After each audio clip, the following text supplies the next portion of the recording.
Usually I have a clear idea of what I want to talk about before I sit down and record a video. That's not the case today. I didn't fully ideate something and come up with something and be like, oh yeah, that's what I'm going to talk about today.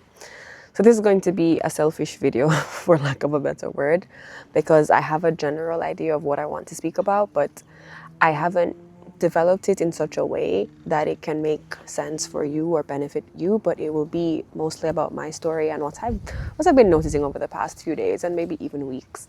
And there were a lot of ideas flowing through my head, but those ideas deserve a little more thought and better presentation to you so that it can actually benefit you. So I'll make this one about a few of the observations I've had about myself.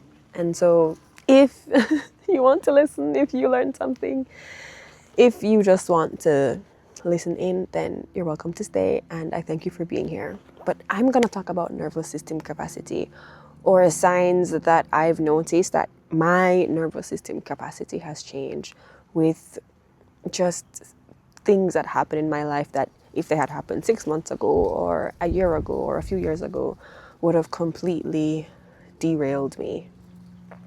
And I will say that in my current life, as I am where I am right now, I'm pretty stretched for capacity. I'm very busy with a full-time job, with a side business, with school, with family stuff. There's a lot going on. And to begin with, I think my capacity was very stretched. I think growing up, I was grown with a nervous system capacity that was already kind of like, oh, we don't have enough time, we don't have enough money, we don't have enough anything. Everything is scarce. You must keep going, going, going, going. Up to this day, my mother still lives in that nervous system state. She's the type of person who will be up from 5 or 6 a.m. and just on her feet for the entire day. And then at night, she'll just be, well, not be able to do much, but she also can't stop or rest during the day. And I kind of am also like that. I'm very much go, go, go, go, go, kind of very sympathetic dominant. And if you're running on a lot of sympathetic dominance, you're doing a lot, but never really down regulating, then that kind of burns you out. So to begin with, I already had less capacity working with, and I think I've inherited that from my family situation, from my mother, maybe from her mother. I think this stuff like goes way back. But to add to that, on top of my already stretched capacity, I am adding more things in there. I'm adding more things in there just by nature, because resting doesn't yet feel comfortable, or I don't yet know how to do that. So that's kind of what brought me to doing somatic practice in the first place, and nervous system regulation and nervous system work. And I think I've always hoped that it would be that, oh, maybe one day I'll be able to rest, or one day everything will be fine. I'll never have to worry about money or worry about family or worry about any of these things. When in reality, by doing nervous system work and experiencing subtle shifts, I've realized that, oh, it's not that none of those bad things happen. They happen. It's just that I respond completely differently to them. So something that would previously trigger me and just destabilize me, now I realize that I might notice the activation in my body and then be able to sit with it and not run away from the conversation, or if my mom will call me and say something very activating, I'll be like, okay, yeah, I gotta go, bye, pack it up. I can experience the activation in conversation with her and be like, okay, yeah, what are we gonna do? Or try to diffuse it, which is it's a very subtle sign, I think, of increased nervous system capacity. And it's probably not going to be like that all the time. Maybe she'll say something to me that's really, really triggering that I really can't hold. But the nervous system capacity and handling it better, it doesn't come from the other person not doing what they used to do, or it doesn't come from bad things not happening. It comes from how I get to choose to respond to it. And yeah, That's the first thing that I've noticed. That today my mom said something to me that ordinarily would have been very triggering. She didn't intend for it to be triggering, of course, but for some reason it just wasn't. It wasn't. And I just took it as a sign to be that, okay, this thing is happening. It's kind of scary, but maybe I just get to step up to the plate now. And that's a very interesting response to have, because in the past I would have spiraled and I would have spent the rest of the day trying to numb out from the uncomfortable feeling that the conversation with my mother would have. What else have I noticed? I've noticed that this week I'm in my late luteal phase. In fact, I'm day 30. I usually have a 28-day cycle, so something is going on. I feel very inflamed. The acne is popping up. I'm super tired. Excuse me. And we're having a really rough month at my job. We're very short-staffed, and every day I go, I'm seeing like a really high number of patients. I still try to stop during the day and take my lunch so that I can really re-up myself during the work day. But even that re-up is never, like, my energy level is never quite up there. I'm still tired. So I'm performing, but I'm still tired. I'm not trying to not appear tired, because I am. And that's just the truth.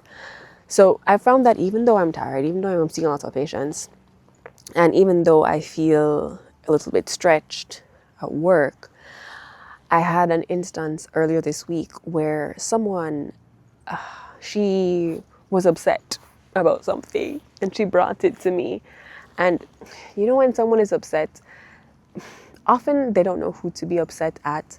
And so they'll be upset at the person who's there, and they'll direct the anger towards you. And you have to be careful that you don't take that personally. Because if you take it personally, really, if you take someone's anger and frustration personally as an attack, an affront to you, and you respond with defensiveness or with anger and also with frustration, then everyone ends up unhappy. Everyone ends up unhappy. So what happened was I had someone at work who's a patient. She was unhappy about something and she came to me, and I could sense that she was unhappy. And I'm a very sensitive person, but you don't need to be sensitive to be able to tell when somebody is really disgruntled and unhappy. But I noticed something else. It wasn't just that she was angry and hissing her teeth and whatever else. It almost seemed as if she was going to cry.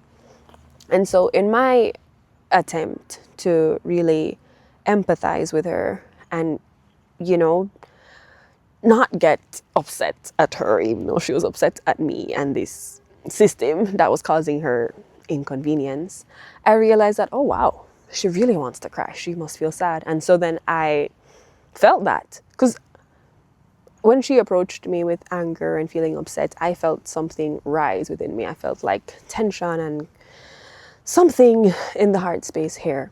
And then as she spoke and I realized that she was probably about to cry, I felt sadness too. And I really felt sadness. Like, I actually felt it in my chest. And then I apologized to her. Like, I felt the sadness in my chest and I said, I really felt it and apologized to her. And I think that's what empathy is. Empathy is not something you can teach to somebody and be like, oh yeah, you know, when you're giving good customer service, when the customer comes to you, always apologize for how they're feeling. Yes, do that, apologize, but apologize and mean it. You can't just say, I'm sorry this is happening to you, but in the back of your mind or in your body, your tone or your body language or even a thought in your head is thinking, yeah, I'm sorry that happened, but you kind of just have to wait. This is how things go. Like, if you're thinking that in your mind, but you're saying I'm sorry to the person, they will feel that you're not truly resonant with your message. So I think you really have to feel sorry and then say that. And so I really truly felt this woman's pain, because I was feeling a sensation in my body too. And I apologized for what was happening with her, and I attempted to make amends. And I saw her dissolve. Like, she just came down. She dissolved. And then I also felt the sadness and like the frustration, that it was this tense, contracted feeling in my chest. I felt it melt away. It kind of dissolved. This warm, dissolved, fluttery feeling I felt in my heart. And I could see that I had de-escalated the situation and that she felt much better. I mean, the problem was still there, but she felt much better from what I could tell. And I think so because I also felt better. And I think that's what empathy is, and I think that's what co-regulation is. And the reason I'm talking about this is because that happened, that situation where I tried to de-escalate somebody who came to me with a very tense emotion. Usually I would think of that as very energetically expensive. I think it takes a lot of awareness, it takes a lot of energy for you to realize, okay, I feel a certain way when somebody comes to me like this. It takes, oopsie, I don't even want to say it takes maturity. I think it takes capacity. I think it takes nervous system capacity to be able to realize that, okay, when someone else is feeling like this, and I notice that I'm also feeling like that, I can choose to do something differently in order to help to dissolve that feeling. And in that moment, without even realizing it, I think that's what I did. I chose to feel the sensation in my heart, which was like this frustration and sadness. And then I saw that she was crying, well, about to cry. And I was like, oh, wow, she's really, really sad. I truly felt that and mirrored it for her. And I was like, yeah, she feels sad right now. This is unfair. Really, truly unfair. And just my doing that, holding her in that very uncomfortable emotion that she was having, but also holding and acknowledging the uncomfortable emotion or sensation that I was also feeling by witnessing her experiencing that. That is what's needed to truly co-regulate, and it requires nervous system capacity and awareness. And I'm surprised that I was able to do that after such a long day. I was 3/4 of a way through the day, and it was a long day. And remember, I'm running on less. I'm running on less. And so that's something I would usually consider to be very energetically expensive. But the fact that I was able to do it when I was on such a low energy day signals to me, even by a hairline, even by an inch, that I have more nervous system capacity. Even though I am at a point in my cycle where I would consider myself to be definitely less tolerant, definitely just more reserved and more to myself, and my energy levels are lower. And another thing I've noticed about myself is that while I'm still trying to show up as I normally do throughout the workday, I made a video about this. I was ovulating at the time. I was ovulatory. I made a video about eye contact.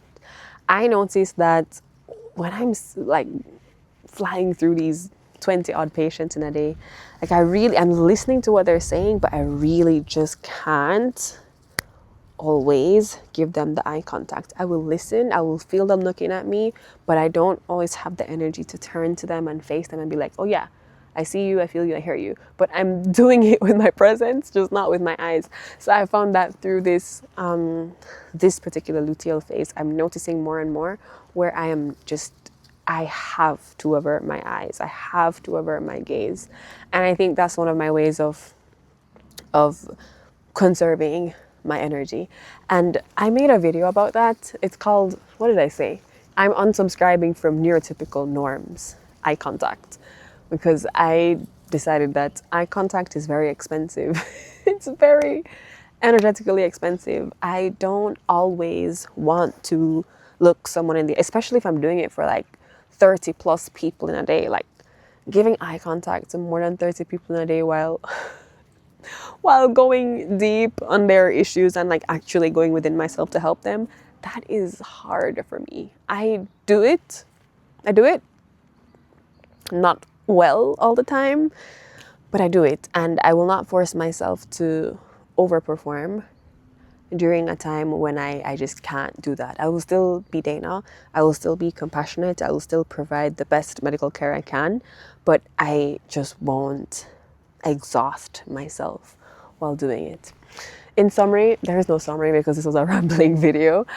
I'm just musing and rambling about different signs, different things that signify to me that maybe I'm growing hairline by hairline, millimeter by millimeter, my nervous system capacity. And it's not that things will be perfect or things will just always go well. It's just that if ish hits the fan, maybe I'll be able to sit with that better. Maybe I'll be able to hold that better. And you know, it's not just that that's true. It's also that I'll be able to hold more abundance better. And I look forward to that.